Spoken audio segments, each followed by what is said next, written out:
तो क्या अब अमेरिका ईरान वाली जंग में हार मानने वाला है और क्या अब अमेरिका इस जंग से अपने हाथ वापस खींचने वाला है, यानी कि इस जंग से विड्रॉ करने वाला है। ये बहुत बड़ी बात है और ये मैं क्यों बोल रहा हूँ आपको अभी पता लग जाएगा। मैं सारे के सारे रीजंस आपको बताऊंगा, लेकिन उससे पहले एक बार आप चैनल को सब्सक्राइब जरूर कर ले आने वाली सभी अपडेट्स के लिए। तो यहाँ पर सबसे बड़ा जो कारण है ना, वो ये है कि अमेरिका को अब दिख गया है, स्पष्ट हो गया है अमेरिका के लिए कि ईरान अब हार मानने वाला नहीं है। शायद अमेरिका ने इससे पहले ये सोचा होगा कि जिस तरीके से हम वेनेजुएला के अंदर गए, हमने उनके लीडर को वहाँ से किडनैप किया, उठाया, हमारे कंट्री के अंदर लेकर के आया और उसके बाद में हमने पूरी की पूरी गवर्नमेंट चेंज कर दी, तख्ता पलट कर दिया। अब सारा का सारा जो सब कुछ है वो हमारे कंट्रोल में है वेनेजुएला के अंदर। तो यही सोच करके शायद उन्होंने ईरान के ऊपर अटैक किया होगा कि हम दो तरफ से अटैक करेंगे, एक तो यूएस के खुद के एयर बेसिस से और दूसरा इजराइल से। तो ईरान तो वैसे ही हार मान जाएगा। और जैसे ही उनके जो लीडर है, सुप्रीम लीडर अली खामेनी, उसकी डेथ हुई, उसके बाद में तो अमेरिका को ये लगने ही लग गया था कि अब बस एक दो दिन की बात है और जल्दी ईरान जो है हमसे सीज फायर के लिए बोलेगा, क्योंकि उनके अंदर कोई लीडर बचा ही नहीं है। बड़े बड़े जितने पावरफुल लोग थे उनमें से ज़्यादातर को तो उन्होंने मार दिया था। लेकिन फिर ईरान ने दिखाया कि भाई हम किसी भी तरीके से पीछे हटने वाले नहीं हैं। हमारे ऊपर तुम अगर चारों तरफ से भी हमले करेंगे ना, तो भी हम चारों तरफ के हमलों का जवाब देंगे। और जवाबी हमले में ईरान ये कर भी रहा है। वो जगह जगह जितने भी एयर बेसेस हैं अमेरिका के आसपास की गल्फ कंट्रीज के अंदर, उन पर अपनी बैलिस्टिक मिसाइल्स, ड्रोन वगैरह, सुपरसोनिक मिसाइल से अटैक कर रहा है लगातार और काफ़ी ज़्यादा डैमेज भी कर रहा है। इसमें कई सारे अमेरिकी सैनिक भी मारे गए हैं।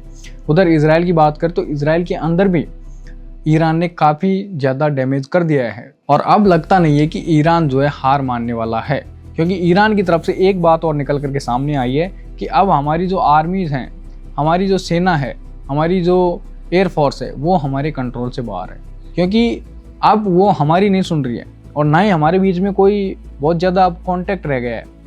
अब वो वैसे ही कर रहे हैं जैसे उनका मन कर रहा है। जिधर उनको मिसाइल दागनी है उधर वो मिसाइल दाग रहे हैं। और इसीलिए अब सीज फायर की जो बात है ना, वो ऐसा लग रहा है कि नहीं हो पाएगी।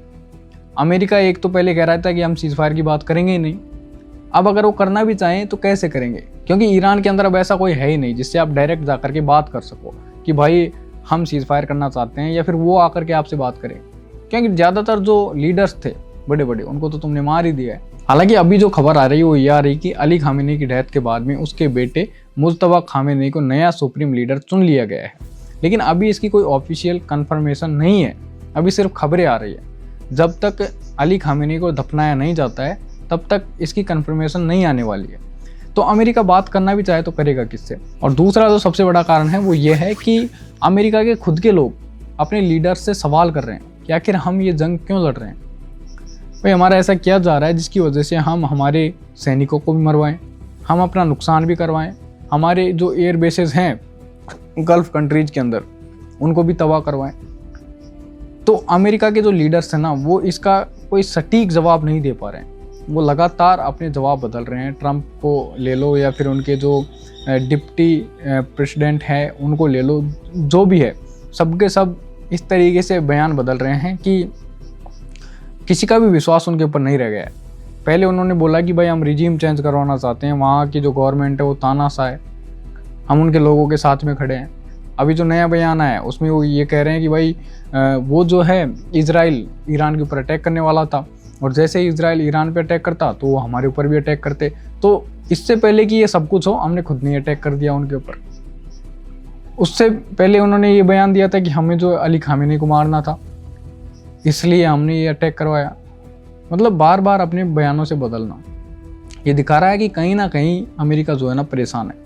अमेरिका को ये दिख रहा है कि ये कोई छोटी मोटी जंग नहीं है जो हमने छेड़ दी है, ये पूरे के पूरे मिडिल ईस्ट को तबाह कर सकती है, ऐसी जंग है। और अगर ये लंबी चलती है ना तो ये एक वर्ल्ड वॉर में भी बदल सकती है। उधर ईरान ने स्ट्रेट ऑफ हॉर्मुज को बंद कर दिया है, पूरी तरीके से ब्लॉक कर दिया है कि इधर से अगर कोई भी शिप गुजरती है तो हम उसके ऊपर 100% अटैक करेंगे और ये आपकी जिम्मेदारी होगी, आपका जो लॉस होगा। तो वहाँ से अब शिप्स गुजरना बिल्कुल बंद हो चुकी है। और शिप्स गुजरना बंद होने का मतलब है कि पूरी दुनिया की जो ऑयल की सप्लाई चेन थी ना, वो टूट चुकी है एक तरीके से, क्योंकि 20 to 25% ऑयल वहीं से होकर के जाता था। अगर वो रास्ता बंद हो जाता है तो पूरे ज़्यादातर यूरोप को इससे सबसे बड़ी दिक्कत आने वाली है, क्योंकि यूरोप के अंदर आपको पता है कि रसिया से ऑयल एक दूसरी सप्लीमेंट्री चीज़ है कि वहाँ से आप ले सकते हो, लेकिन यूरोप के जो कंट्रीज़ हैं वो वहाँ से ऑयल लेंगे नहीं। अगर हम एशिया की बात करते हैं तो एशियन कंट्रीज़ के पास दूसरा रास्ता है, वो रसिया से ऑयल इंपोर्ट कर सकते हैं, भले ही वो थोड़ा महंगा पड़ जाए, लेकिन यूरोप के पास ऐसा कोई ऑप्शन नहीं है। तो इसलिए ये कहा जा रहा है कि भाई अब है ना, जो अमेरिका या यूरोप की जो कंट्रीज़ हैं उनके ऊपर बहुत बड़ा प्रेशर पड़ने वाला है। वहाँ के जो ऑयल प्राइसेस हैं वो ऑलरेडी बढ़ चुके हैं, इंक्रीज़ हो चुके हैं। और ऑयल एक ऐसी चीज़ है जो पूरी की पूरी इकोनॉमी को चलाता है। ऑयल के प्राइसेस अगर बढ़ते हैं तो हर एक चीज़ के प्राइसेस बढ़ते हैं, क्योंकि उससे फिर आपका सारा ट्रांसपोर्ट की चीज़ जो है वो महंगी हो जाती है, क्योंकि ऑयल के बिना तो व्हीकल्स वगैरह चलते नहीं है। ऑयल महंगा हुआ, ट्रांसपोर्ट महंगा हुआ, ट्रांसपोर्ट महंगा होगा तो चीज़ें, प्रोडक्ट महंगे होंगे। या फिर दूसरी तरीके से बात करें तो ऑयल जो है ना, आपकी पूरी की पूरी फैक्ट्रीज़ को चलाने के लिए काम लिया जाता है। तो फैक्ट्रीज़ के अंदर ऑयल जाना महंगा हो जाएगा तो वहाँ से जो प्रोडक्ट निकलेगा वो भी महंगा होगा। तो इस तरीके से महंगाई बढ़ने वाली है।